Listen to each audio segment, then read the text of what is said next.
Assalamualaikum warahmatullahi wabarakatuh. Tak kenal maka tak cinta, dah kenal jangan jatuh cinta. Nama diberi Nur Zafar Rauda, wartawan anda pada hari ini. Kini saya berada di SMK Putrajaya Pisik 411. Hari ini sekolah sedang mengadakan Karnival Kurikulum bagi tahun 2026. Acara ini merupakan acara tahunan bagi sekolah SMK Putrajaya Pisik 411. Mari sama-sama kita saksikan.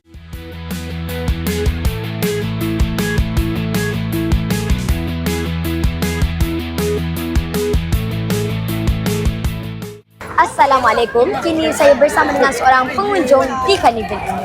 Boleh perkenalkan diri? Okey, nama saya Syafiq daripada UKM. Boleh tanya sikit, apakah pandangan Encik tentang karnival kita pada pagi ini? Okey, untuk karnival Koko hari ni suasana sangat meriah. Pengunjung juga ramai, pelibatan ibu bapa juga turut ada dan banyak pelbagai aktiviti yang menarik jugalah. Terima kasih. Hai, kini saya bersama dengan pelajar-pelajar di karnival ini. Best tak karnival kali ini? Best! Ada apa? Ada face painting. Ada banyak makanan. Ada juga shoot. Ada bubble juga. Wow, nampak menarik kan?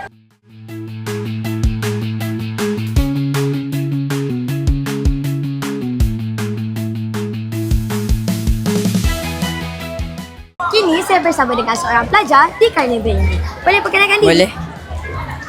Nama saya Kasyal Tamil Muhammad Afiaban, nama kelas 1 Cikal.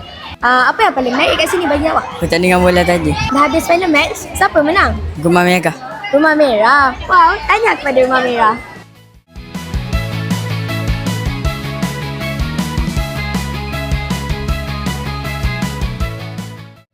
Assalamualaikum.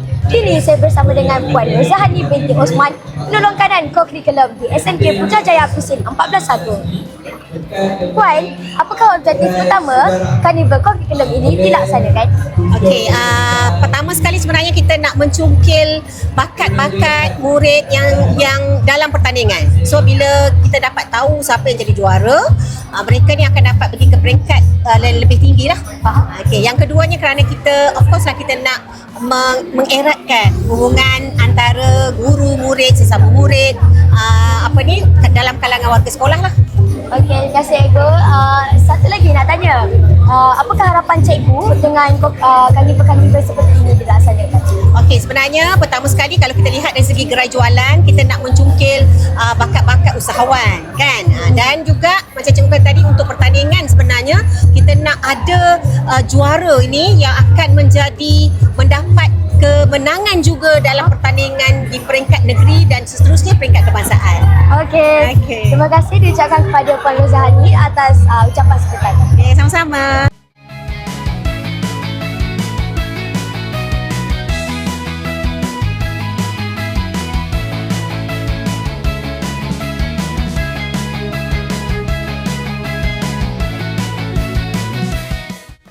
Secara keseluruhannya, Karnival Co-curriculum di SMK Putrajaya Pisik 411 bagi tahun 2026 telah dengan jayanya dilaksanakan dan mendapat sambutan yang meriah daripada warga-warga sekolah dan pengunjung-pengunjung luar. Semoga program-program seperti ini dapat melahirkan pelajar-pelajar sekolah yang cemerlang dalam bidang co-curriculum dan akademik, juga mampu berdaya saing di sekolah-sekolah luar.